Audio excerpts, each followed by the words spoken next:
خواتین و حضرات، تحت الثری یعنی زمین کی تہ کیا ہے اور اس کے بارے میں اسلامی عقائد کیا ہیں وہ آپ تک پہنچاتے ہیں۔ کچھ ضعیف احادیث ہیں کہ جن میں رسول پاک صلی اللہ علیہ وآلہ وسلم سے سوال کیا گیا کہ زمین کس چیز پر ہے۔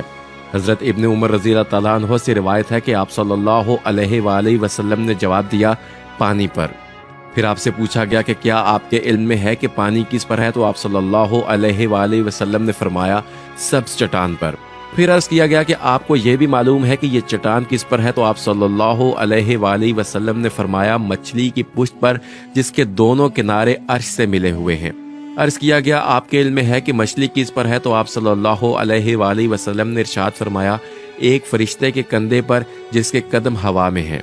حضرت ابن عمر رضی اللہ تعالیٰ عنہ فرماتے ہیں کہ چوتھی زمین کے اوپر اور تیسری زمین کے نیچے جنات ہیں، اور اگر یہ تمہارے سامنے ظاہر ہو جائیں تو ان کی کثرت تعداد کی وجہ سے ان کے ساتھ سورج کی کچھ روشنی نہ پاؤ گے۔ ان میں ہر زاویے پر خدا کی مہروں میں سے ایک مہر ہے، اور ہر مہر پر فرشتوں میں سے ایک فرشتہ مقرر ہے۔ خدا کے پاس جو فرشتے ہیں ان میں سے ہر روز حق تعالیٰ ایک فرشتہ بھیجتے ہیں تاکہ جو کچھ تیرے پاس ہے اس کی حفاظت کرے۔ حضرت ابن عمر بن العاص رضی اللہ تعالیٰ عنہ سے روایت ہے کہ رسول اللہ صلی اللہ علیہ وآلہ وسلم نے ارشاد فرمایا ہر زمین کے اور جو اس سے ملی ہوئی زمین ہے ان کے درمیان 500 سال کا فاصلہ ہے۔ اور کچھ دیگر صحابہ کرام فرماتے ہیں کہ حق تعالیٰ نے زمین کو مچھلی پر پیدا فرمایا ہے، اور یہ وہی مچھلی ہے جس کا ذکر اللہ تعالیٰ نے سورہ قلم میں فرمایا ہے، اور مچھلی پانی میں ہے اور پانی ایک چکنی چٹان پر ہے، اور یہ چٹان ایک فرشتے کی پشت پر ہے اور فرشتہ ایک چٹان پر ہے اور چٹان ہوا میں ہے۔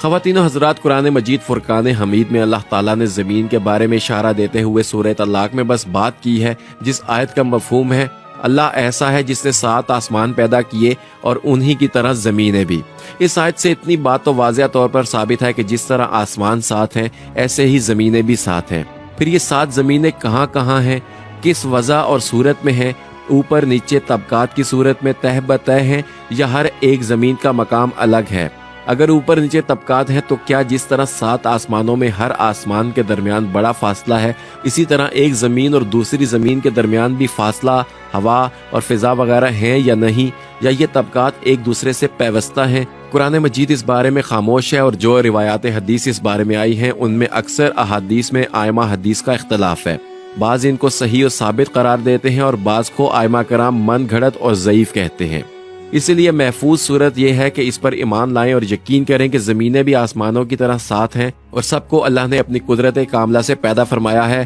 اور اتنی ہی بات قرآن میں بیان کی گئی ہے۔ لیکن خواتین و حضرات، ایک بات ضرور طے ہے کہ ان چیزوں کی تخلیق سے اللہ تعالیٰ نے عقل مندوں کو غور و فکر کی دعوت دی ہے، اور جن باتوں کا، جن نشانیوں کا اللہ تعالیٰ نے قرآن پاک میں ذکر کیا ہوا ہے ان میں سب سے پہلے زمین و آسمان کی پیدائش کا ذکر ہے۔ الغرض اگر اس بحث کو سمیٹا جائے تو یہ معلوم ہوتا ہے کہ سارے جہانوں کا پیدا کرنے والا ایک اللہ ہے اور وہی عبادت کا مستحق ہے، اس کے علاوہ کوئی معبود حقیقی نہیں ہے، اور یہ وہ حقیقت ہے جس کی دعوت نہ صرف رسول اللہ صلی اللہ علیہ وآلہ وسلم نے اپنی امت کو دی بلکہ پچھلے تمام انبیاء علیہ السلام کی دعوت اور آسمانی شریعتوں کا اصل محور بھی یہی وحدانیت کی تعلیم رہی ہے۔ اور علوم و سائنس چاہے جتنی بھی ترقی کر لیں، آخر کار وہ اسی نتیجے پر پہنچیں گے کہ جو باتیں قرآن کریم میں اللہ تعالیٰ نے بیان فرما دی ہیں وہی حق پر مبنی ہیں۔